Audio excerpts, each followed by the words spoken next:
Eh bien, nous sommes donc de retour. Je rappelle le thème du jour. Par miracle, j'ai survécu à un attentat de Boko Haram. Notre invité du jour se nomme Meudier, pseudo Laurent. Je vais vous demander, mesdames et messieurs, de l'applaudir très très fort. Il nous rejoint sur ce plateau. C'est tout. C'est comme ça qu'on accueille nos invités sur ce plateau. Merci. Monsieur Meudier, bonjour. Bonjour madame. Et merci d'être là sur le plateau. Soyez à vos aises, hein. Vous êtes là chez vous. N'ayez pas peur de Docteur Philo. Lui, c'est un gentil monsieur. On se connaît déjà. Ça va très bien. Oui, ça vous va allez bien. bien. D'accord. On est très content en tout cas de vous avoir sur ce plateau. Et pour commencer, je veux dire à tous les téléspectateurs que ce monsieur que vous voyez a été donc victime de Boko Haram. Le 25 juin 2014 restera une date gravée dans votre mémoire et aussi dans celle des habitants, on va dire, d'Abuja. C'est bien cela. Oui, Avant d'entrer dans le vif du sujet, monsieur, je vais vous demander ce que vous faisiez en ce moment-là au Nigeria. Merci madame. Sois bénie. Amen. Je remercie d'abord la RTI de me donner cette opportunité de parler de mes aventures au Nigeria. Je travaillais à l'ambassade de Côte d'Ivoire au Nigeria en qualité de réceptionniste et standardiste. D'accord. Depuis 2000. Voilà. C'est ce qu'il faisait au Nigeria. C'est ce que vous faisiez au Nigeria. Voilà.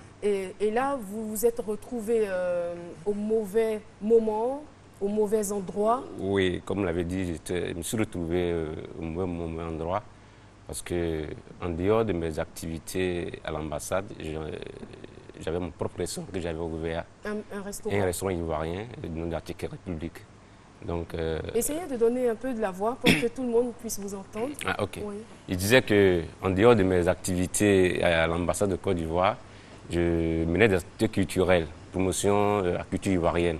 Et à travers ça, j'ai ouvert un restaurant ivoirien du nom d'Article République. Article République. Voilà. Donc, à mes temps perdus, enfin, à mes temps de pause, je m'occupe à mener ces activités-là. Et c'est ce jour du 25 juin, mercredi 25 juin, après le travail à 16h, bon, comme d'habitude, j'ai décidé d'aller faire quelques courses pour mon restaurant et puis, bon, si possible, venir me reposer à la maison.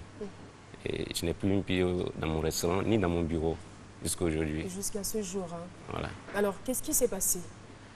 Bien, comme je disais tantôt, après le travail, vers 16h15. Justement, oui, ça, on l'a vraiment perçu. Donc, vous vous retrouvez, parce que vous avez des courses à faire. Oui, dans un centre commercial. Dans un centre commercial. Je descends du taxi qui m'a accompagné.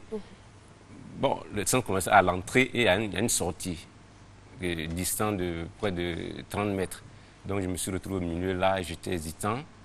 S'il faut rentrer dans le centre commercial par la gauche ou par la droite.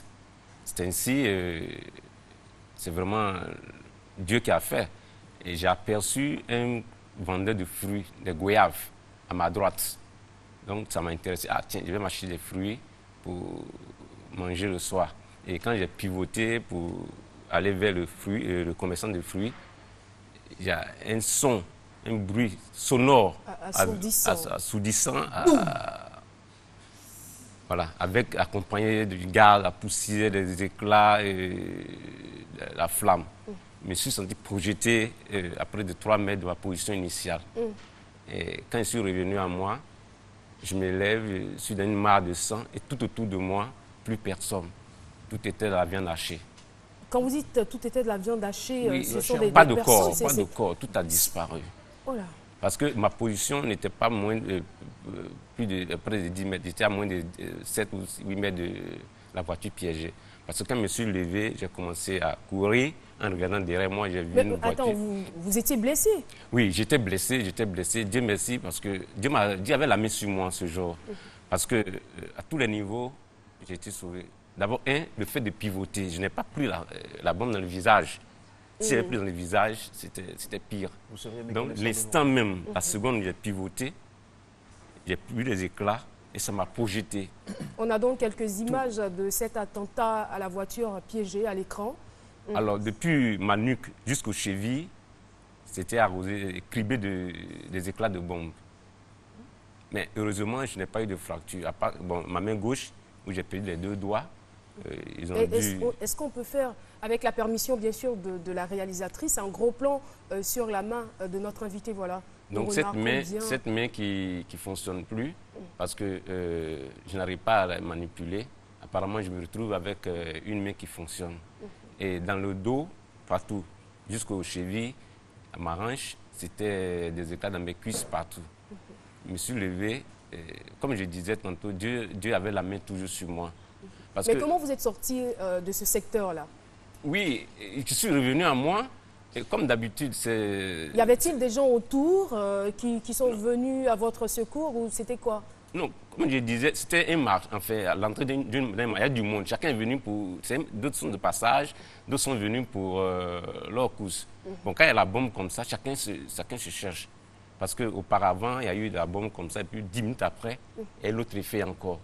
Donc les gens ont l'expérience de ça. Quand il y a une bombe maintenant, chacun s'éloigne. Ils attendent ce que les pompiers, les gens qualifiés arrivent sur les lieux. Donc moi, bon, comme je n'avais pas eu de fracture, j'avais vraiment tous mes sens au complet. C'est pourquoi Dieu m'a vraiment accompagné. Oui, Loïc. Oui, j'imagine que tout ça s'est passé très rapidement. En moins d'une seconde. Donc, est-ce que vous avez réalisé ce qui se passait à ce moment-là? Bon, je sais qu'à un moment, j'ai entendu le bruit. Mais les secondes qui ont suivi, je n'ai plus rien suivi. Comme on dit, quand tu entends le bruit de l'âme, c'est que ça n'est pas mort. C'est que tu es encore vivant. Voilà. Mais quand je me suis levé, les gens qui étaient autour de moi, qu'on discutait, tout ça, je n'ai plus vu personne. J'étais seul et j'ai commencé à courir. C'est un peu plus loin, j'ai commencé à voir quelques cadavres, parce que là, était un peu à distance. Et j'entendais loin, ah, c'est bon, c'est bon. C'est comme ça, j'ai quitté, tous mes habits étaient déchirés et j'étais en sang. Je me suis arrangé pour rentrer à l'ambassade. Oui, Jean-Michel. Et comment vous avez pu vous retrouver à l'hôpital? Le diagnostic qui a été fait, c'était lequel? Parce que quand on sort forcément d'une explosion comme celle-là, il y a des séquelles. Physiques et psychologiques. Des séquelles graves. Oui. Je suis arrivé à l'hôpital, on m'a fait une radio et le lendemain, j'ai suivi une opération. Parce qu'il y avait des éclats qui étaient logés au fond. À la veille, ils avaient déjà enlevé ce qui était... À la veille, ils avaient déjà enlevé ce qui était à la surface. Qu'est-ce qu'on a retiré de votre chair? Bon, des fers, du métal et d'autres espèces d'étoiles qui ont été fabriquées. Parce que c'est une fabrication artisanale. Okay. Il y a tout dedans. Et puisque c'est une voiture piégée, il y a aussi les fers venus de la voiture. Les vitres, tout ça. En fait, c'est plein de choses. Brisures c'est plein de choses. Okay. Et alors, mais qui s'est véritablement occupé de vous? Oui, de l'ambassade, on m'a accompagné dans une clinique où j'ai suivi un traitement intense de 2 semaines, où les autorités ont été saisies et ils sont venus à mes cheveux pour prendre les charges. D'accord. Et ça a été quoi le choc? Je veux dire, oui, jusqu'à quel degré vous avez été affecté par cette explosion-là? Oui, moralement, j'étais abattu physiquement. Financièrement, parce que j'ai vu au Nigeria je travaille au Nigeria depuis 2000. Ça veut dire que j'ai investi là-bas, dans le restaurant que je parlais tantôt. C'est là-bas que je travaille. Donc c'est toute votre vie qui a été bouleversée, soufflée par cette explosion. En une seconde. Et plus de peur. Parce que vous me l'avez confié aussi, je veux dire, là où vous exerciez votre fonction et aussi de restaurateur que vous étiez, il y a des autorités qui venaient manger. Il y a même le président de la République avec qui vous avez fait des photos, voilà, qui vous a visité. Donc vous étiez, on va dire, à un certain niveau de réussite. Et là, vous vous retrouvez au bas de l'échelle. Vous avez tout perdu carrément. Et la décision que vous prenez, c'est de rentrer en Côte d'Ivoire. C'est cela? Oui, madame. Non, mais je ne veux pas vous amener à pleurer. Non. Parce que vous devez déjà vous réjouir du fait que vous soyez en vie. Autour de vous, il n'y avait que des morts. Vraiment. Oui. C'est vrai, dans la vie, c'est ça. Il y a les hauts et il y a les bas. Tout à fait. J'ai connu les moments de gloire où je menais beaucoup d'activités au Nigeria. Je organisais des spectacles, des manifestations, la promotion culturelle, à organiser la communauté ivoirienne. Et c'est à ce titre-là que nous avions, au nom de la communauté ivoirienne, demandé une audience à l'une des passages du président de la République. Et il a accordé, en tant que porte-parole de cette communauté, j'ai fait part de doléances de la communauté ivoirienne là-bas. Et il a été satisfait. Il m'a même Et félicité. qu'est-ce qui vous a poussé, cet accident qui vous a poussé à revenir en Côte d'Ivoire? Oui. C'est après mon accident, j'avais peur. À cause du traumatisme. J'avais peur. Et puis, bon, puisque je travaillais avec des Ivoiriens que j'ai fait venir de la Côte d'Ivoire, j'étais entouré de pas mal de jeunes. Donc, j'ai décidé de les faire rentrer et moi-même rentrer. Parce qu'on le dit, celui qui a vu le lion et celui qui n'a pas vu le lion n'ont pas la même monnaie de Corée. Je n'avais plus l'envie de rester. J'avais peur, sincèrement. Moi, quand je vous écoute comme ça, j'ai de l'émotion et en même temps, j'ai une inquiétude. Est-ce que vous vous sentez libéré de ce traumatisme? Aujourd'hui, quand vous regardez la télévision et que vous prenez encore des nouvelles d'autres attentats qui ont lieu au Nigeria, comment est-ce que ça se passe à l'intérieur dans votre psy? Oui, quand je vois ces images d'accidents, je me rappelle toujours de ma situation. Parce que on voit la télé, mais ce n'est pas la même scène que vous vivez à l'instant. Ce que nous regardons la télé, on est à l'aise. Mais vivre la scène, parce que le gaz que tu reçois, tout ce que tu vis, tu manques de sommeil, tu perds toute ta conscience. Tu es réduit. Tu n'as plus confiance à quelqu'un. Je suis arrivé à Abidjan ici 2 semaines après. Je ne pouvais pas aller dans un lieu public, même dans les marchés. J'étais traumatisé. Même quand je vois des gens dans la ville avec leurs enfants, 3, 4 enfants ensemble, je dis, mais le monsieur, je me sentais toujours de l'autre côté. Et chaque fois que je me rappelle de l'instant de la bombe, je suis toujours parti ailleurs. Par moment, même quand je vais à un endroit, je dépasse le coin quand je suis. Et là, on remarque l'espace. bien là que vous êtes traumatisé. Et en plus de ce traumatisme que vous avez, est-ce qu'il y a d'autres séquelles? Il y a encore d'autres choses qui se cachent en vous? Oui. Quel est votre état de santé actuel? Oui, mon état de santé,